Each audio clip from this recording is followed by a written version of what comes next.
عباس ته نږدې وایي په ټول عمر کې مو ډیورن په رسمیت نه دی پیژندلی او نه یې پیژنو.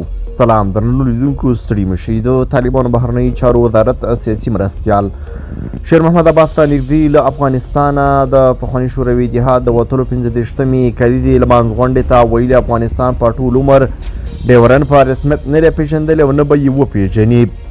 ستا نږدې وویل نیمه ټوټه افغانستان جلا دی او له ډیورن کرښې هاخوا پروت دی.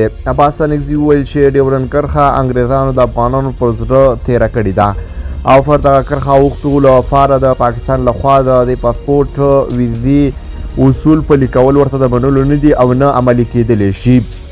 ستا نږدې همداره د ډیورن کرښې په اوږدو کې د پاکستان لخوا اقداماتو په اړه وایي د دوی د عمل او د تصمیم به د 1901 کال د بنګال موضوع را سرته کړي او انشاءالله دا ملکونه به ازادیږي. سانګزي پاکستان ته په اشارې سره وویل چې دغه هیواد په ډیر ظالمانه توګه افغانان له هغه ځایه باسي او ورته وایي تاسو خپل وطن ته لاړ شئ. دوی په دې شرمیږي هم نه او نه هم په دې حیا وردي چې دا وطن خو د دوی دی او زموږ وطن خو نه دی کنه. د طالبانو دغه چارواکي د پاکستان په اړه یو بلې موضوع ته هم اشاره وکړه، دا چې افغانستان ته په 20 کلونو کې هر مرمۍ راغلی، هر توپ او تیاره راغلی ده، زما د مجاهد پر تندي او سینه لګېدلې ده. د دې تاریخ معلوم دی او خلک یې معلوم دي، مدعیان زموږ معلوم دي. که افغانستان آرامه کېدو او پر خپلو پښو درېده بیا به د هرې مرمۍ حساب سره کوو.